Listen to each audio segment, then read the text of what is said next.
SP education चॅनलमध्ये आपल्या सर्वांचे स्वागत आहे। मी शुभांगी पाटील आपल्यासाठी एलिमेंटरी आणि इंटरमिजिएट ड्रॉइंगचे चारही सब्जेक्टचे क्वेश्चन पेपर व्हिडिओच्या माध्यमातून टाकत आहे। त्याचप्रमाणे ऑब्जेक्ट ड्रॉइंग, मेमरी ड्रॉइंग, एलिमेंटरीचे मी पेपर चॅनलवर टाकले आहेत। उरलेले 2 डिझाइन आणि जॉमेट्रीचे पेपर देखील मी टाकणार आहे। इंटरमिजिएट स्टील लाईफचा आता मी तुम्हाला क्वेश्चन पेपर दाखवणार आहे।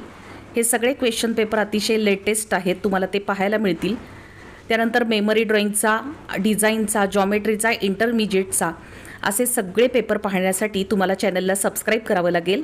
चॅनलला सबस्क्राइब केल्यानंतर लगेच तुम्हाला मी जसे व्हिडिओ टाकेल ते तुमच्यापर्यंत सगळ्यात आधी पोहोचतील।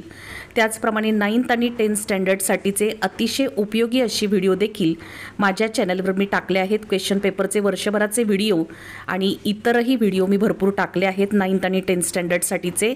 चॅनलला सबस्क्राइब केल्यानंतर माझे ते देखील व्हिडिओ तुम्हाला नक्कीच पाहायला मिळतील। आता आपण स्टील लाईफ म्हणजेच याला मराठीमध्ये स्थिर चित्र इंटरमिजिएटसाठीचा असतो तो आपण या व्हिडिओच्या माध्यमातून पाहणार आहोत।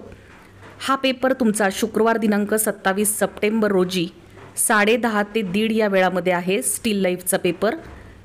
आणि त्यानंतर त्याच दिवशी म्हणजे 27 सप्टेंबर 2024ला 2:30 ते 4:30 या वेळामध्ये तुमचा मेमरी ड्रॉइंग म्हणजे स्मरणचित्रचा पेपर आहे। स्थिर चित्र म्हणजे स्टील लाईफचा पेपर तुमचा 3 तासाचा असेल आणि मेमरी ड्रॉइंगचा पेपर तुमचा 2 तासांचा असेल। आता या पेपरविषयी मी बरीचशी माहिती तुम्हाला देणार आहे। सगळ्यात आधी मी तुम्हाला सांगेल की तुम्ही हॉल तिकीट बरोबर घेऊन जायचं आहे परीक्षेला। हॉल तिकीट शिवाय तुम्हाला एक्झामला बसू दिले जाणार नाही। त्याचप्रमाणे जर स्कूलचे आय कार्ड असेल तर तेही तुम्ही घेऊन जा, दिले असेल स्कूलने तर। तुम्हाला चित्र काढण्यासाठी जो कागद देतील त्याला कडेने 2 सेंटीमीटर किंवा 1 सेंटीमीटर जागा सोडून एक रेषा मारून घ्या, म्हणजे तुमचा रेक्टँगल म्हणजे आयत तयार होईल आणि एक फ्रेम तयार होईल। एक ड्रॉइंग काढताना फ्रेम तयार असलेली खूप चांगली असते, त्याच्यासाठी फ्रेम तयार होईल। त्याच्या आत तुम्हाला चित्र काढायचं आहे। कागदाला शोभून दिसेल असं मोठ्या आकारात समोर ठेवलेल्या वस्तू म्हणजेच ऑब्जेक्टचं चित्र तुम्हाला काढायचं आहे। मी तुम्हाला क्वेश्चन पेपर दाखवते। बऱ्याच मुलांना माहीत नसतं क्वेश्चन पेपर कसा येणार आहे।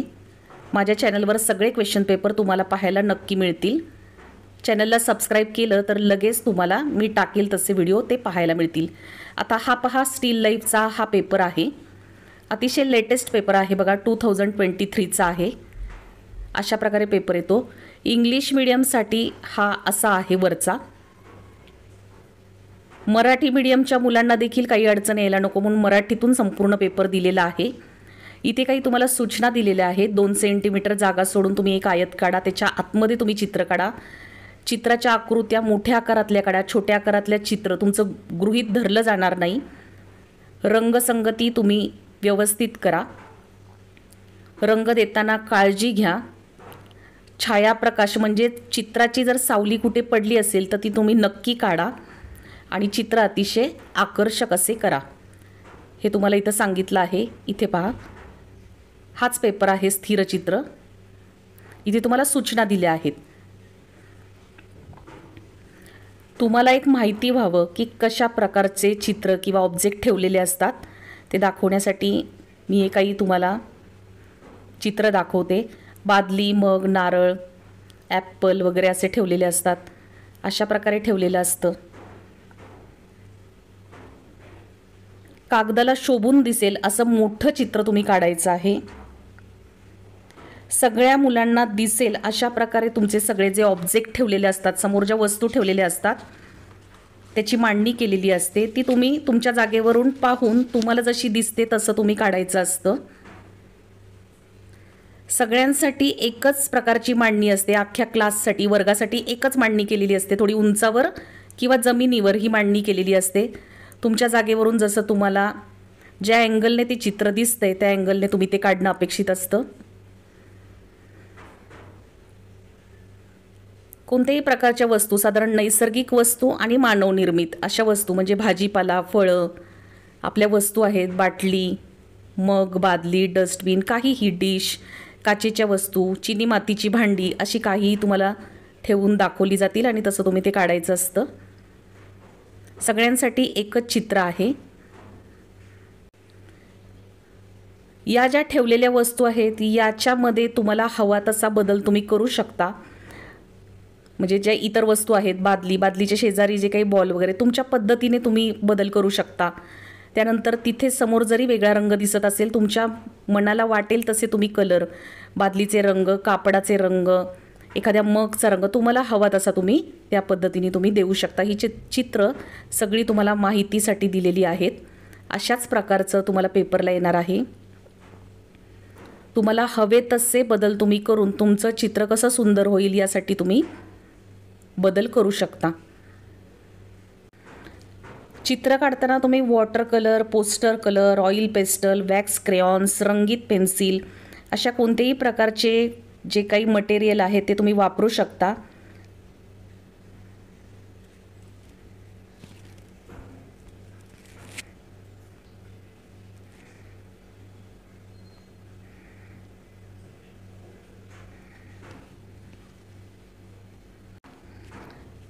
तुम्हाला बादली, मग, डस्टबिन,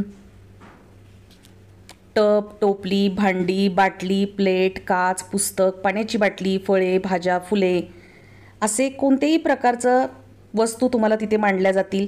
एका स्टूलवर एक फडकं किंवा एक कापड जे असतं ते पसरवलेलं असतं आणि ते तुम्ही काढायचं असतं। चित्र जेव्हा तुम्ही काढाल तेव्हा शेडिंग करायला विसरू नका, सावली काढायला विसरू नका। सगळ्यात प्रथम तुम्ही लाईट कलर देऊन घ्या, नंतर डार्क कलर द्या। सगळ्यात महत्त्वाचा भाग येतो की तुम्हाला वेळ कसा वापरायचा आहे तो तुम्हाला मी सांगते। तुमच्याकडे टोटल 2 तास असतील, म्हणजेच 120 मिनिट तुमच्याकडे असतील। या 120 मिनिटामध्ये पहिल्या 30 मिनिटात तुम्ही रेखाचित्र म्हणजे स्केच करून घ्या। पहिल्या अर्ध्या तासामध्ये तुम्ही संपूर्ण चित्र काढून घ्या। त्यानंतर 2 तास म्हणजे 120 मिनिटं तुम्ही कलरिंग करा, रंग द्या। तुमच्या चित्राला तुम्ही कलरिंग करा म्हणजे रंग द्या। 2 तास म्हणजे 120 मिनिटं तुम्ही इथे वापरा आणि शेवटचे जे 30 मिनिट्स म्हणजे 30 मिनिट राहतात ते तुम्ही फिनिशिंग टच आणि चित्रावरचं कलर वाळण्यासाठी ठेवा। हे 30 मिनिट तुम्ही फिनिशिंगला द्या। इंटरमिजिएट एक्झाममधला हा पेपर जो आहे स्टील लाईफचा तो अतिशय महत्त्वाचा पेपर आहे। खूप काळजीपूर्वक कलरिंग आणि स्केचिंग तुम्ही करायचं आहे। चित्र काढताना हलक्या हाताने पेन्सिलने तुम्ही ती चित्र काढायचं आहे, रगडून चित्र काढायचं नाही आहे पेन्सिलने। तसं केलं जर तुम्ही तर ते खोडलं जाणार नाही, त्यामुळे इरेजरचा वापर कमीत कमी होईल यासाठी तुम्ही प्रयत्न करायचा आहे। एक्झामला जाताना तुम्ही 2 बाउल बरोबर घेऊन जायचे आहेत, एक ब्रश धुण्यासाठी आणि एक कलर वर्कसाठी। व्हाईट कलरची मोठ्या आकाराची पॅलेट तुम्ही घेऊन जायची आहे, मोठ्या आकाराची पॅलेट घेऊन जा। छोट्या चित्रांना अतिशय बारीक पॉईंटचा ब्रश तुम्ही वापरा, मोठ्या चित्रासाठी थोडा मोठा ब्रश तुम्ही वापरा। त्यानंतर कलर्स, पॅलेट, ब्रश, पाण्याचा बाउल हे तुमच्या राईट हँड साईडला म्हणजे उजव्या बाजूला तुम्ही ठेवा, जेणेकरून तुम्हाला ते घ्यायला सोपं जाणार आहे। तुमचं इरेजर आणि शार्पनर अतिशय चांगल्या क्वालिटीचं तुम्ही घेऊन जा। 30 सेंटीमीटर लॉंग प्लॅस्टिक स्केल तुम्ही म्हणजे पट्टी बरोबर ठेवा। त्याचप्रमाणे ink pen, sketch pen, gel pen, black कलरचे तुम्ही बरोबर ठेवा।